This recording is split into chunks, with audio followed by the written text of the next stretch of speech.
Hello साथियों, जय हिंद। स्वागत है आप सभी का एक बार फिर से आपके अपने यूट्यूब चैनल रानी लक्ष्मीबाई क्लासेस में। दोस्तों, उत्तर प्रदेश पुलिस भर्ती परीक्षा पास करना है तो साथियों पूरी क्लास देखकर जाइएगा।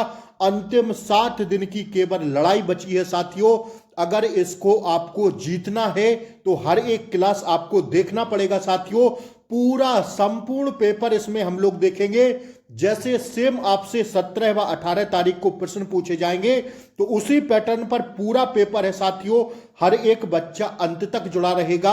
आप सभी लोग क्लास को लाइक कर दें और चैनल पर नए हो तो सब्सक्राइब करके बेल आइकन प्रेस जरूर कर लें, ताकि इन 7 दिनों में, अब केवल 7 दिन बचे हैं साथियों, तो जी जान लगा दीजिए। इस बार वर्दी साथियों पक्की कर लीजिए। आइए, पहला प्रश्न आपसे पूछा जा रहा दोस्तों, क्या हाल ही में 13वें भारत रत्न डॉक्टर अंबेडकर पुरस्कार, देखिए हाल ही में 13वें भारत रत्न डॉक्टर अंबेडकर पुरस्कार 2023 से किसे सम्मानित किया गया है? दोस्तों, योगी आदित्यनाथ को किया गया है। पहला ही प्रश्न सीधा परीक्षा में छपेगा साथियों, इसलिए आप लोग इस क्लास को अंत तक जुड़े रहना साथियों। पूरा मॉडल पेपर मैंने इसमें लिया है। आइए, दूसरा प्रश्न हम लोग देखेंगे, ओजोन परत संरक्षण दिवस किस तिथि को मनाया जाता है? तो हर एक प्रश्न पर स्टार लगाना दोस्तों। 16 सितंबर को मनाया जाता है। ओजोन परत संरक्षण दिवस साथियों 16 सितंबर को मनाया जाता है। आइए, अगला प्रश्न हम लोग देखेंगे, उत्तर प्रदेश के निम्नलिखित में से किस नगर में दिया सिलाई बनाने का कारखाना नहीं है? अब आपसे पूछा जा रहा है कि दिया सिलाई बनाने का कारखाना किस शहर में नहीं है? तो दोस्तों, केवल और केवल आगरा में नहीं है। ठीक है, तो तीसरे का राइट आंसर क्या हो जाएगा साथियों? ऑप्शन डी हो जाएगा। बरेली में है, इलाहाबाद में है, सहारनपुर में है, लेकिन अगर आगरा की बात करें तो आगरा में नहीं है साथियों दिया सिलाई बनाने के कारखाने। ठीक है, तो ऑप्शन डी हमारा इस क्वेश्चन का क्या हो जाएगा साथियों? राइट आंसर हो जाएगा। आइए, चौथा प्रश्न हम लोग देखेंगे, उत्तर प्रदेश में स्थानीय स्वायत्त शासन का ढांचा किस प्रकार का है? तो भैया ध्यान रख लीजिएगा, यह प्रश्न उत्तर प्रदेश का फेवरेट प्रश्न है साथियों। इसका राइट आंसर होगा त्रिस्तरीय ढांचा है। कैसा है भैया?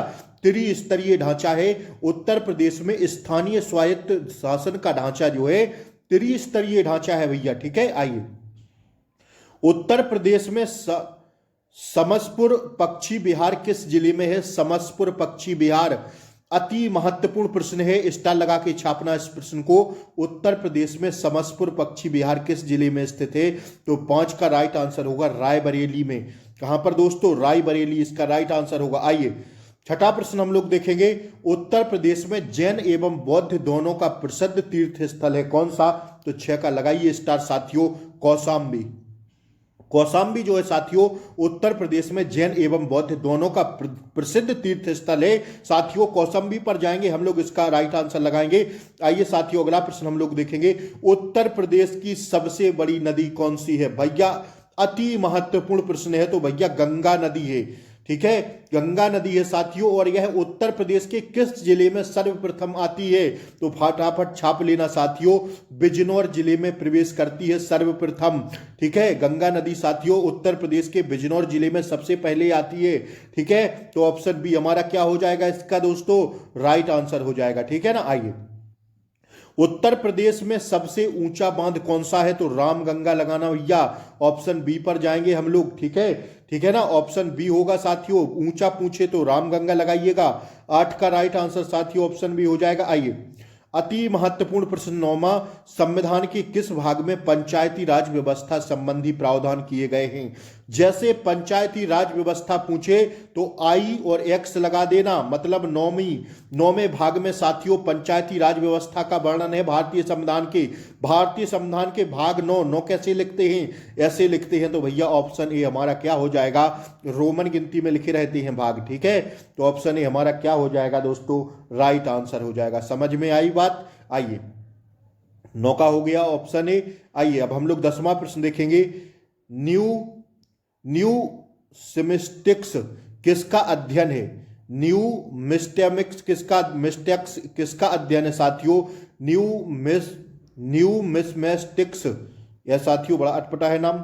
ठीक है ना, न्यूमिस्मेटिक्स किसका अध्ययन है? तो इसका राइट आंसर हो जाएगा दोस्तों ऑप्शन ए, सिक्के का अध्ययन ही है। ठीक है, किसका अध्ययन है? सिक्के का अध्ययन है। आइए, सेबी का तात्पर्य क्या है? SEBI, सेबी किसे कहते हैं साथियों? सेबी का तात्पर्य क्या है? फुल फॉर्म आपसे सेबी का पूछा जा रहा है। कई एग्जाम में साथियों पूछता है securities and exchange board of India. क्या साथियों? Securities and exchange board of India SEBI का तात्पर्य है, मतलब सेबी का फुल फॉर्म है। ध्यान रखिएगा इस प्रश्न को, ठीक है, अति महत्वपूर्ण प्रश्न है। हर एक प्रश्न साथियों पेपर की खोपड़ी में छेद करने वाला होगा। बस इस क्लास में अंत तक डटे रहना मेरे दोस्त, क्योंकि यह वर्दी वाली क्लास होगी। तो ज्यादा से ज्यादा इस क्लास को आप सभी लोग शेयर कर दें अपने भाई बहन रिलेटिव जो भी इस बार उत्तर प्रदेश पुलिस की परीक्षा देने जा रहे हैं, उन तक आप लोग प्लीज इस क्लास को शेयर जरूर कर दीजिए। यह क्लास साथियों सीधा छापेगी पेपर में प्रश्न, सीधा, इसलिए अंत तक बने रहना, भागना नहीं है क्लास में से, ठीक है। और साथियों क्लास को लाइक कर दें, चैनल पर नए हो तो सब्सक्राइब करके बेल आइकन जरूर दबा लें, ताकि इन 7 दिनों में मैं आपको भरपूर क्लासों का नोटिफिकेशन पहुंचा पाऊं, ठीक है। तो सभी सदस्य क्लास को लाइक करके बेल आइकन प्रेस कर लें और शेयर कर दें। आइए, पेसो किस देश की मुद्रा है? पेसो किस देश की मुद्रा है? तो दोस्तों इसका राइट आंसर हो जाएगा ऑप्शन बी, मैक्सिको की। किसकी? मैक्सिको की है पेसो, ठीक है। लाइफ वन माई ड्रीम किसकी आत्मकथा है? तो साथियों इसका राइट आंसर होगा, क्या हो जाएगा दोस्तों? 13 का राइट आंसर जाएंगे ऑप्शन ए पर, शरद पवार की। लाइफ ऑन माई ड्रीम्स किसकी है? शरद पवार की है। और इस पर स्टार लगाना साथियों, 5 स्टार छपता है सीधा पेपर में, ठीक है। इसका क्या था? आइए 14वां प्रश्न देखेंगे दोस्तों। लखनऊ में 1857 में स्वतंत्रता संग्राम का नेतृत्व किसने किया था? अति महत्वपूर्ण प्रश्न है, तो लगाइए स्टार इस पर साथियों। हजरत महल ने। किसने किया था भैया? हजरत महल ने किया था। 14 का राइट आंसर ऑप्शन सी हो जाएगा। 15वां प्रश्न देखेंगे। भारत के निम्नलिखित राज्यों में से किस एक में लिंगानुपात 2011 जनगणना के अनुसार औसत और राष्ट्रीय औसत से अधिक है? तो साथियों वो तो हो जाएगा झारखंड, ठीक है। इस प्रश्न का आंसर हो जाएगा झारखंड। लेकिन आपसे पूछे कि 2011 की जनगणना के अनुसार सबसे ज्यादा लिंगानुपात कहां का है? तो साथियों केरल का लगाइएगा। 1000 पुरुषों पर कितनी महिलाएं थी? 1084। और अगर अब आपसे पूछे सबसे कम लिंगानुपात कहां का है? तो साथियों हरियाणा लगाइएगा। हरियाणा की बात करें तो 1000 पुरुषों पर कितनी महिलाएं हैं साथियों? 879 महिलाएं, ठीक है। ध्यान रखिएगा सारे पॉइंटों को। आइए, निम्नलिखित स्थानों में से कहां पर भागीरथी एवं अलकनंदा नदियां मिलती हैं? तो 16 का राइट आंसर हो जाएगा दोस्तों, क्या? ऑप्शन ए, देवप्रयाग में। कहां पर मिलती हैं अलकनंदा एवं भागीरथी? देवप्रयाग में। अति महत्वपूर्ण प्रश्न है। नोबेल शांति पुरस्कार किस नगर में दिया जाता है? तो देखिए वो नोबेल शांति पुरस्कार किस क्षेत्र में दिया जाता है, अगर आपसे पूछ ले तो शांति के क्षेत्र में दिया जाता है, ठीक है ना। और साथियों किस नगर से दिया जाता है? यह ओस्लो नगर में दिया जाता है, ठीक है। 2023 की बात करें किसको मिला है? तो साथियों नोबेल का शांति पुरस्कार मिला है 2023 में, यह ईरानी मानवाधिकार कार्यकर्ता नरगिस महाकमरी को, ठीक है। किसको?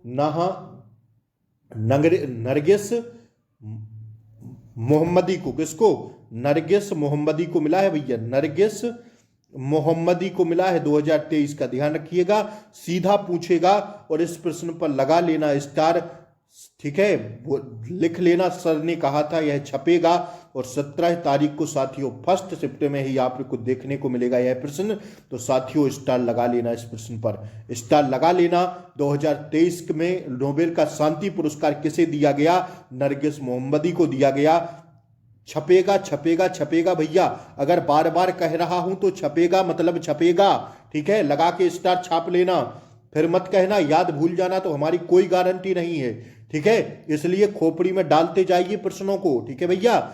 नोबेल शांति पुरस्कार किस नगर में दिया जाता है? ओस्लो, अगर आपसे पूछे तो। आइए अगला प्रश्न देखेंगे। सी ऑफ क्वालिटी निम्नांकित में से किसके संबंध से इस्तेमाल किया जाता है? तो 18 का राइट आंसर जाएंगे हम लोग किस पर? ऑप्शन डी पर, चंद्रमा में, ठीक है ना। आइए अगला प्रश्न देखेंगे। निम्नलिखित में से कौन सी चट्टान प्रणाली भारत में नवीनतम है?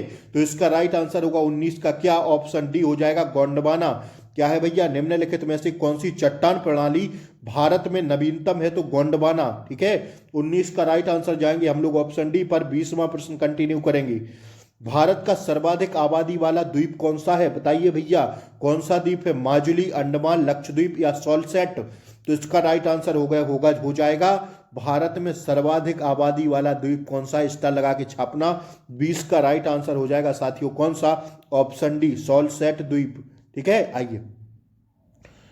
भारत के निम्नलिखित राज्यों में से किसकी तटरेखा सबसे लंबी है? तो सबसे तटरेखा लंबी है किसकी? 21 का राइट आंसर होगा गुजरात की। स्टार लगाइए, 5 स्टार इस प्रश्न पर सीधा पेपर में छपता है, 5 स्टार लगा के छापना इस प्रश्न को। ठीक है ना, आइए। सदीर किस शास्त्रीय नृत्य शैली का प्राचीन नाम है?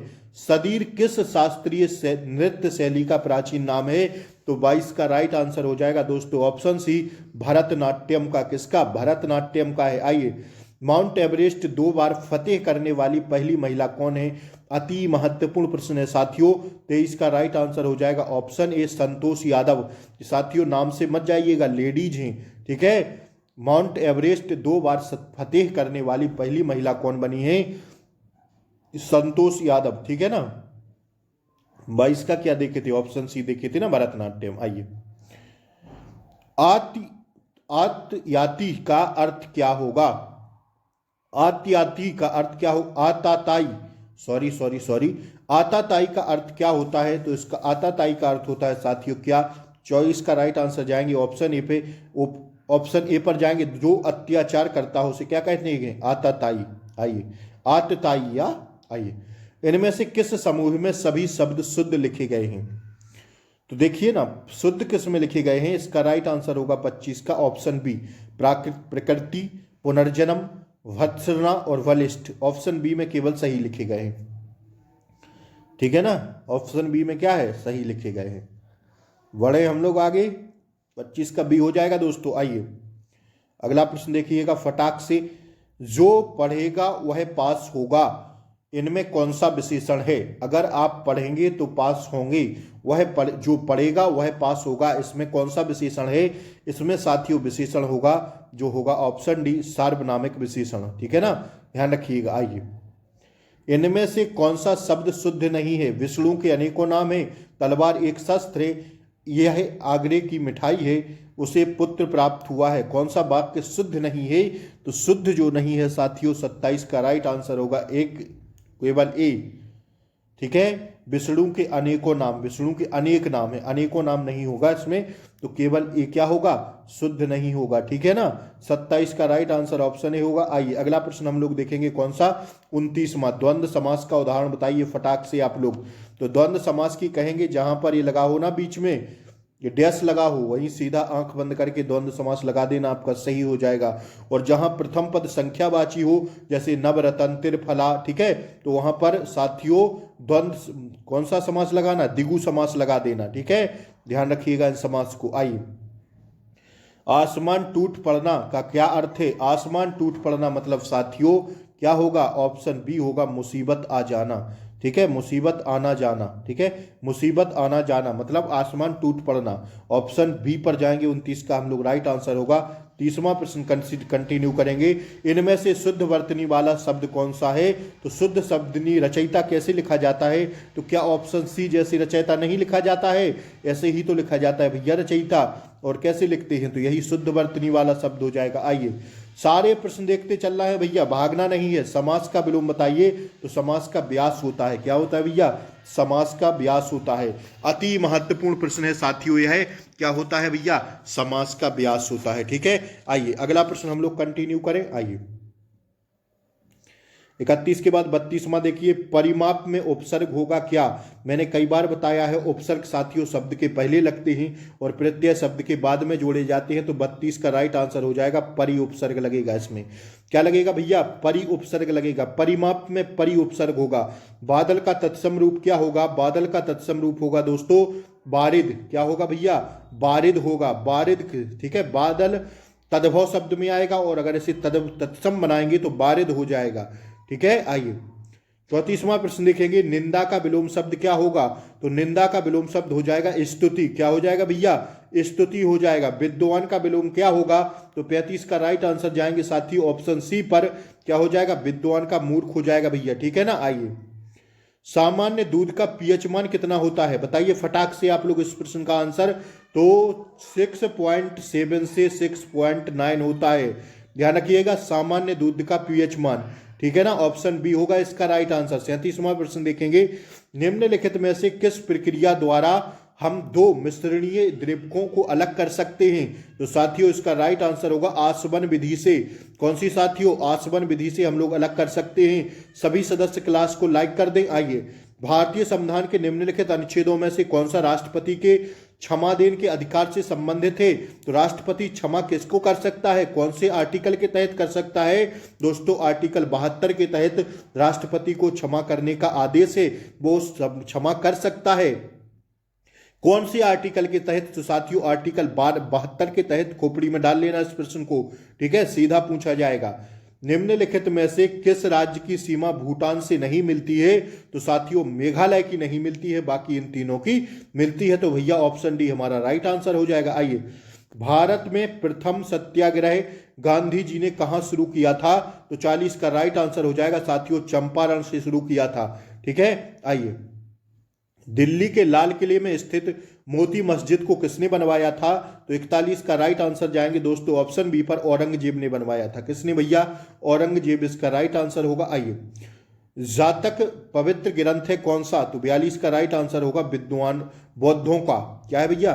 बौद्धों का है जातक पवित्र ग्रंथ, ठीक है ना। ऑप्शन सी पर जाएंगे हम लोग 42 के। आइए, अगला प्रश्न देखेंगे दोस्तों, संयुक्त राष्ट्र संघ दिवस कब मनाया जाता है? अति महत्वपूर्ण प्रश्न है, 24 अक्टूबर को मनाते हैं। फटाफट छापते चलना सारे प्रश्न। रामनाथ कोविंद भारत के उपराष्ट्रपति बने थे, कौन से थे साथियों? यह साथियों थे कौन से? 44 का राइट आंसर 16 में, ठीक है। रामनाथ कोविंद जो बने थे साथियों 16 में थे। आइए, 44 के बाद हम लोग 45वां प्रश्न देखेंगे, मैरी कॉम किस खेल से जुड़ी हुई हैं? तो 45 का राइट आंसर छापिए साथियों, ऑप्शन डी हो जाएगा बॉक्सिंग से। किससे जुड़ी हुई हैं? बॉक्सिंग से जुड़ी हैं। आइए, अगला प्रश्न हम लोग देखेंगे, जनजाति समूह मुंडा कहाँ रहता है? तो 46 का राइट आंसर होगा ऑप्शन सी, झारखंड में रहता है। कहां पर भैया? झारखंड में रहता है। भारतीय संविधान के अनुसार मानव का दुर्व्यापार और श्रम निषेध, यह कौन से अनुच्छेद में वर्णित थे? तो साथियों मानव का दुर्व्यापार और श्रम निषेध किस अनुच्छेद में वर्णित थे साथियों? अनुच्छेद 23 में। 24 में क्या है? 24 में साथियों किसी भी कारखाने में आप 14 साल से कम के बच्चों को नहीं लगा सकते हैं, ठीक है ना। आइए, अगले प्रश्न पर बढ़ें। हरिप्रसाद चौरसिया किससे प्रसिद्ध वादक हैं? हरिप्रसाद चौरसिया किसके प्रसिद्ध वादक हैं? तो 48 का राइट आंसर होगा बांसुरी के प्रसिद्ध वादक हैं हरिप्रसाद चौरसिया। यह साथियों बड़ा प्रश्न पूछा जाता है हर बार पुलिस में, ठीक है। तो ऑप्शन सी हो जाएगा इसका राइट आंसर 48 का। आइए, भारत के सर्वोच्च न्यायालय के न्यायाधीश की सेवा निवृत्ति आयु है कितनी? तो 49 का छापिए साथियों 65 वर्ष। कितनी है भैया? 65 वर्ष से। आइए, हाँ इसका राइट आंसर ऑप्शन बी ही होगा। आइए, 50वां प्रश्न देखिए, हमारे राष्ट्रीय प्रतीक अशोक चक्र में कितने आरे होते हैं? तो कितने आरे होते हैं? 24 आरे होते हैं। देखते नहीं है ना, अशोक चक्र में कितने आरे होते हैं? 24 आरे होते हैं, ठीक है। 50 हो गया। आइए, अब 51वां प्रश्न हम लोग देखेंगे। गोली की तरह रिवीजन करेंगे सारे प्रश्नों को, बने रहिएगा अंत तक, भागना नहीं है। वर्दी चाहिए तो इस क्लास को रट के जाइए पूरा, हर एक प्रश्न को रट लेना रट लेना रट लेना। मैं बार बार चिल्ला चिल्ला के बोल रहा हूं साथियों, अगर इस क्लास को आप लोग पूरा घोल के पी गए ना तो जीके का काम साथियों समाप्त आपका, ठीक है। अभी और भी प्रश्न मिलेंगे, रीजनिंग के मिलेंगे, बैठे रहिए शांति से, पूरी क्लास अंत तक देख के जाना है। संपूर्ण पेपर का हल चल रहा है, सेम 17 व 18 को जैसे छपेंगे प्रश्न वही प्रश्न मैं आपको करा रहा हूं। आइए, हाटक निम्न में से किस महाजनपद की राजधानी है? तो इसका राइट आंसर है दोस्तों ऑप्शन बी, कंबोज की राजधानी है। किसकी? कंबोज की राजधानी है, ठीक है, बी राइट आंसर होगा। आइए, संविधान के किस अनुच्छेद के अंतर्गत राष्ट्रपति किसी मामले में सर्वोच्च न्यायालय की सलाह ले सकता है? तो साथियों ऑप्शन बी, अनुच्छेद 143 के तहत। किसके तहत भैया? अनुच्छेद 143 के तहत इसका राइट आंसर होगा दोस्तों ऑप्शन बी। आइए, अगला प्रश्न देखते हैं हम लोग। वन रिपोर्ट 2019 के अनुसार देश में सर्वाधिक वन क्षेत्र किस राज्य में है? तो 53 का सी हो जाएगा, मध्य प्रदेश में है, हम सब लोग जानते हैं। आइए, संयुक्त राष्ट्र शरणार्थी उच्चायोग यूएनएचसीआर का मुख्यालय कहाँ स्थित है? तो 54 का राइट आंसर हो जाएगा ऑप्शन सी, पेरिस में स्थित है। ठीक है ना, 54 का क्या होगा दोस्तों? 54 का जिनेवा होगा, सॉरी। संयुक्त राष्ट्र शरणार्थी उच्चायोग यूएनएचसीआर का मुख्यालय कहाँ है? जिनेवा लगा लेना, माफी चाहेंगे। आइए, 55वां प्रश्न देखेंगे। अकबर ने अपनी राजधानी को आगरा से फतेहपुर सीकरी किस वर्ष हस्तांतरित किया था? तो 55 का राइट आंसर हो जाएगा 1571 में। ठीक है, अकबर ने जो अपनी राजधानी आगरा थी, आगरा से फतेहपुर सीकरी स्थानांतरित की थी, तो कब की थी यह प्रश्न पूछा जा रहा है? 1571 में की थी, ध्यान रखिएगा, ऑप्शन सी हो जाएगा। आइए, लोकसभा में गणपूर्ति कोरम के संबंध में कौन सा कथन सत्य है? तो जो लोकसभा में गणपूर्ति का कोरम होता है उसके संबंध में कौन सा कथन सत्य है? तो स्पीकर सहित कुल सदस्य संख्या कितनी होनी चाहिए साथियों? 56 का राइट आंसर जाएंगे हम लोग किस ऑप्शन पर? ऑप्शन ए पर, स्पीकर रहित कुल सदस्यों की संख्या 1/10 होनी चाहिए। ठीक है, कोरम, गणपूर्ति के कोरम के लिए लोकसभा में कितनी होनी चाहिए? स्पीकर सहित, जो लोकसभा स्पीकर होता है उसके सहित साथियों, स्पीकर सहित कुल सदस्यों की संख्या 1/10 होना चाहिए। ठीक है ना, ऑप्शन ए इसका क्या हो जाएगा? राइट आंसर हो जाएगा। आइए, लोक लेखा समिति के अध्यक्ष की नियुक्ति कौन करता है? तो 57 का राइट आंसर होगा ऑप्शन सी, लोकसभा स्पीकर करता है। कौन करता है भैया? लोकसभा स्पीकर करता है, 57 का सी होगा। 58वां प्रश्न देखेंगे साथियों। निम्नलिखित में से कौन सा दर्रा शिमला को तिब्बत से जोड़ता है? तो शिमला को तिब्बत से कौन सा दर्रा जोड़ता है साथियों? इसका राइट आंसर होगा 58 का। 58 का राइट आंसर जाएंगे ऑप्शन ए पर, शिपकिला दर्रा। कौन सा दर्रा जोड़ता है भैया? शिपकिला दर्रा जोड़ता है, राइट आंसर हो जाएगा ऑप्शन ए। ठीक है ना, आइए 59वां प्रश्न देखिए। संविधान सभा की अंतिम बैठक कब हुई थी? तो अंतिम बैठक हुई थी साथियों संविधान सभा की, देखिए पहली बैठक पूछे तो 9 दिसंबर 1946 को लगाइएगा। संविधान सभा की जो पहली बैठक हुई थी दोस्तों वह 9 दिसंबर 1946 को हुई थी। आपसे पूछा जा रहा है संविधान सभा की अंतिम बैठक कब हुई थी? तो साथियों लगा के स्टार छाप लेना इस प्रश्न को। इसका राइट आंसर होगा ऑप्शन बी, 24 जनवरी 1950 को। ठीक है ना, आइए, किस वर्ष गोवा भारत संघ का राज्य बना? तो गोवा बना था साथियों भारत राज्य का संघ, ऑप्शन डी 1987 में। ठीक है ना, ऑप्शन डी हमारा राइट आंसर हो जाएगा। आइए 61वां प्रश्न हम लोग देखेंगे। भारत में पिछड़ा वर्ग को दो परिभाषित करने, सूची बनाने और उसकी समस्या को जानने के लिए एक आयोग बनाने से संबंधित प्रावधान भारतीय संविधान के किस अनुच्छेद में है? तो 61 का राइट आंसर होगा ऑप्शन सी में, आर्टिकल 340 में यह प्रावधान है। आइए अगला प्रश्न हम लोग गोली की तरह रिवीजन कर रहे हैं, आप सभी लोग बने रहिएगा, पूरे प्रश्न देखेंगे हम लोग इस क्लास में, अभी रीजनिंग भी आएगी, बने रहिएगा। ठीक है, निम्न में से किसने ब्रिटिश युग की केंद्रीय लेजिस्लेटिव असेंबली तथा स्वतंत्र भारत की संसद में अध्यक्ष का पद संभाला था? तो 62 का राइट आंसर होगा जीबी मावलंकर ने। किसने? गणेश देव मावलंकर, इनका फुल फॉर्म भी याद रखिएगा, जीबी मावलंकर ने। ठीक है, आइए, डॉक्टर राजेंद्र प्रसाद को 9 अगस्त 1942 को गिरफ्तार करके भेजा गया कहां? तो इसका राइट आंसर होगा दोस्तों कहां भेजा गया? वांकीपुर जेल में। ठीक है, डॉक्टर राजेंद्र प्रसाद को 9 अगस्त 1942 को गिरफ्तार करके भेजा गया कहां पर? वांकीपुर जेल में। ठीक है, 63 का राइट आंसर ऑप्शन डी पर जाएंगे हम लोग। आइए, भारत छोड़ो का नारा किसने दिया था? भारत छोड़ो का नारा दिया था साथियों किसने? यूसुफ जहर अली ने। किसने भैया? यूसुफ जहर अली होगा इसका राइट आंसर। ठीक है ना, ध्यान रखिएगा, भारत छोड़ो। 64 का राइट आंसर ऑप्शन सी पर जाएंगे। 65वां प्रश्न हम लोग कंटिन्यू करेंगे। किस राज्य की पुलिस ने तीर्थ व पर्यटन स्थलों पर स्वच्छता बनाए रखने के लिए ऑपरेशन मर्यादा शुरू किया है? तो यह किया है साथियों ऑप्शन ए, उत्तराखंड राज्य ने। ठीक है, किस राज्य की पुलिस ने तीर्थों के पर्यटन स्थलों पर स्वच्छता बनाए रखने के लिए ऑपरेशन मर्यादा शुरू किया है? तो उत्तराखंड पुलिस द्वारा किया गया। देखिए छाप लेना, पुलिस से संबंधित प्रश्न है, अति महत्वपूर्ण है, हो सकता है पूछ दे आपकी परीक्षा में। आइए, अंतर्राष्ट्रीय गैर लाभकारी संगठन रिपोर्ट्स विदाउट बॉर्डर्स द्वारा विश्व प्रेस स्वतंत्रता सूचकांक 2023 में भारत की रैंकिंग क्या है? तो 66 का राइट आंसर होगा ऑप्शन डी 161वीं रैंकिंग है भारत की, ध्यान रखिएगा।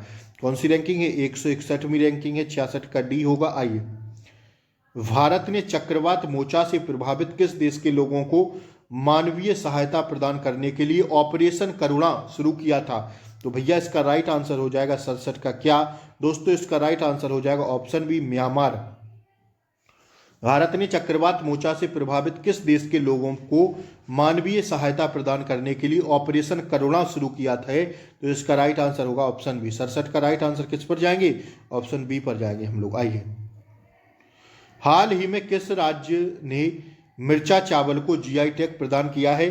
तो 68 का राइट आंसर हो जाएगा दोस्तों कौन सा? ऑप्शन सी, ठीक है, बिहार। हाल ही में किस राज्य ने मिर्चा चावल को जीआई टैग प्रदान किया है? ठीक है, तो बिहार को। 68 का सी हो जाएगा। अभी हम लोग 67 में देखे थे ना। हाँ, इसका राइट आंसर ऑप्शन बी था, म्यांमार। आइए, देश का पहला राज्य बन गया है जहां पर पैदल चलने वालों के लिए चलने के अधिकार अर्थात राइट टू वॉक का अधिकार होगा। वह कौन सा राज्य बन गया है जिसमें साथियों पैदल चलने वाले लोगों को भी अधिकार दिया जाएगा अर्थात राइट टू वॉक का अधिकार होगा? किसे? तो साथियों 69 का राइट आंसर होगा ऑप्शन ए, पंजाब में। ठीक है ना। आइए, हाल ही में किसने हेवन 1 नामक दुनिया के पहले वाणिज्यिक अंतरिक्ष स्टेशन को अगस्त 2025 तक लॉन्च करने की घोषणा की है? तो 70 का राइट आंसर होगा स्पेस एक्स ने। किसने? Space x. इसका राइट आंसर है 70 का ऑप्शन बी होगा। ठीक है ना। आइए, यदि किसी सांकेतिक भाषा में रीजनिंग का शानदार प्रश्न आपसे पूछा जा रहा है, यदि किसी सांकेतिक भाषा में क्राइम CRIME क्राइम को लिखा जाता है DQ J फिर साथियों जे के बाद L और F रूप में लिखा जाता है तो वर्ड को क्या लिखेंगे? तो इन्होंने इसमें क्या कर दिया, कोडिंग डिकोडिंग का शानदार प्रश्न है। C में +1 कर दिया तो D आ गया, R में -1 किया तो Q आ गया, IJ +1 किया फिर M में फिर माइनस किया 1 तो L आया, E में फिर +1 किया तो F हो गया। तो +1 -1 +1 -1। तो अगर हम लोग B में +1 कर देंगे तो C आएगा हाँ या ना, O में -1 कर देंगे तो N आएगा हाँ या ना, A में +1 कर देंगे तो साथियों B आएगा हाँ या ना, और R में -1 कर देंगे तो साथियों Q आएगा कि नहीं, और D में +1 कर देंगे तो E आएगा कि नहीं। यही सीरीज हमें लगानी थी। देख लीजिए 80 का राइट आंसर क्या हो जाएगा। 80 का right answer CNBQE option C हमारा क्या हो रहा है दोस्तों, एकदम राइट आंसर हो रहा है। ठीक है ना। आइए 81वां प्रश्न हम लोग देखेंगे। किसी कूट भाषा में रॉब को कितना लिख दिया है भैया? 21, 5, 8 लिख दिया है। मतलब इन्होंने क्या किया है दोस्तों, इन्होंने लिख दिया ना ऐसे और फिर ऐसे, नहीं, रॉब को लिखा इन्होंने, हाँ सही लिखा, ROB को कितना लिखा? 2, 1, 5, 18। मतलब इन्होंने 2 यहां कर दिया, O यहां कर दिया और R यहां कर दिया। फिर इन्होंने क्या किया, फिर इन्होंने पोयम POEM को कैसे लिखा? 13, 5, 15 और 16। मतलब यम यहाँ किया, E यहाँ किया और O साथियों 15 होता है और P क्या होता है? 16 होता है। तो इसी प्रकार कर दिया इन्होंने। अब इसी प्रकार हम लोग माइंड को कर देंगे क्योंकि इनकी प्लेस वैल्यू होती है ना। देखिए रॉब ROB, R की प्लेस वैल्यू कितनी होती है? 18, O की कितनी होती है दोस्तों? 15 और B की कितनी होती है? 2। प्लेस वैल्यू होती है A से Z तक, है कि नहीं। जैसे पहले अक्षर A को मानते हैं 1 को तो ये साथियों 1 होता है और Z अंतिम में रहता है तो 26 होता है। N की प्लेस वैल्यू 14 होती है, ठीक है। E की प्लेस वैल्यू 5 होती है, F की 6 होती है। इसी प्रकार प्लेस वैल्यू होती है, ठीक है, A से Z तक, ठीक है, 1 से 26 तक। इन्हीं को हम लोग क्या कहते हैं? प्लेस वैल्यू कहते हैं। B की 2, X की कितनी होगी? ठीक है ना। तो ये होती है प्लेस वैल्यू। तो इसी प्रकार इन्होंने किया ना, ROB को क्या लिख दिया इन्होंने? देखिए V को 2 लिख दिया यहां पर और 15 इसको कर दिया, उल्टे में कर दिया, ठीक है। तो इसी प्रकार जब हम लोग मेड को उल्टा करेंगे तो D हमें यहां लिखना पड़ेगा 4, फिर इसके बाद I, तो I की कितनी होती है? 9, फिर इसके बाद एम, तो साथियों कितनी लिखनी पड़ेगी हमें, एम की होती है 13 और फिर ए की लिखनी पड़ेगी तो 1 होती है। तो देख लीजिए किस ऑप्शन में हमें मिल रहा है, 4 9 13 है, 4 9 4 9, इसकी कितनी होती है दोस्तों, हाँ 13 ही तो होती है ना। डी की कितनी होती है 4, आई की कितनी होती है 9 और साथियों एम की कितनी होती है भैया, देखिए 81 का जो राइट आंसर होगा साथियों 4 9, ऐसे लिखेंगे, सॉरी 1 मिनट रुकिएगा, मेड, MAID, एम की लिखेंगे तो यहां जाएगी 13 हो जाएगा, डी की किया इन्होंने यहां पे तो 4 हो गया, ठीक है ना, और ए की करेंगे साथियों तो 1 होगा, हाँ या ना, नहीं फिर इसकी करना पड़ेगा आई की, तो 9 होगा, ठीक है ना,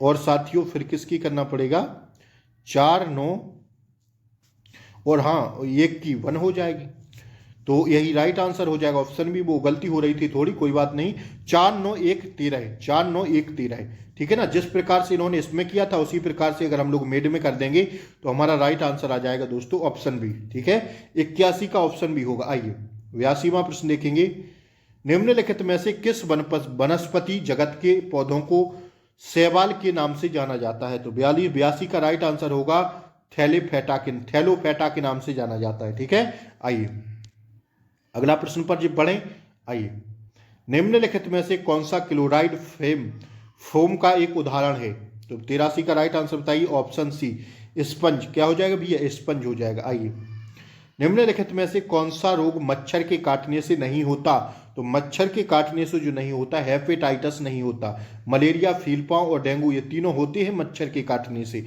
ठीक है ना। तो 84 का राइट आंसर ऑप्शन है। 85 देखिए, किसी मोमबत्ती की ज्वाला के पूर्ण दहन के विराहत क्षेत्र का रंग कैसा होता है, तो 85 का राइट आंसर होगा ऑप्शन सी नीला होता है, कैसा होता है दोस्तों, नीला होता है, 85 का राइट आंसर ऑप्शन सी हो जाएगा। आइए निम्नलिखित में से कौन सा एक वहिज जनरेट वल है, तो 86 का राइट आंसर होगा साथियों ऑप्शन डी पवन, ठीक है।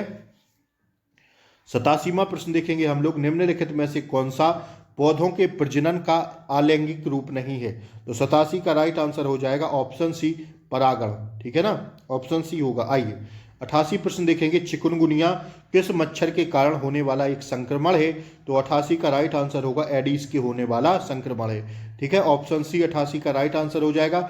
89वां प्रश्न हम लोग देखेंगे, मोहन अपने वाहन में पश्च दर्पण का प्रयोग करना चाहता है, इसके लिए उसे किस प्रकार का दर्पण चुनना चाहिए, तो इसका राइट आंसर होगा दोस्तों ऑप्शन डी उत्तल दर्पण चुनना चाहिए, कैसा दोस्तों, उत्तल दर्पण उसको चुनना चाहिए, ठीक है। सुनते चलना साथियों, अति महत्वपूर्ण प्रश्न है, निम्नलिखित में से कौन सा एक जीवाणु जनित रोग है, तो 90 का राइट आंसर हो जाएगा दोस्तों ऑप्शन एक कुष्ठ रोग जीवाणु जनित रोग है, ठीक है ना, समझ में आ रहा है, हाँ या ना। आइए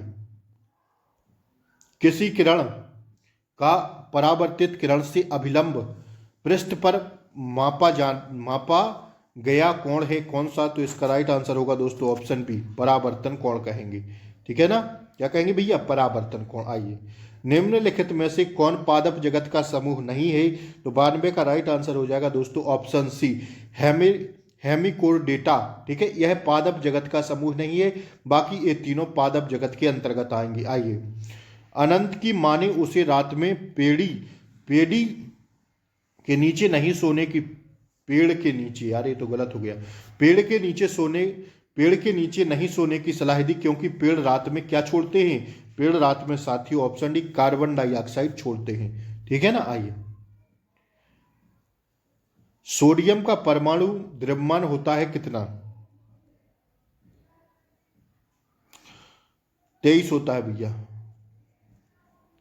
ध्यान रखिएगा, ठीक है, कितना होता है 23 होता है।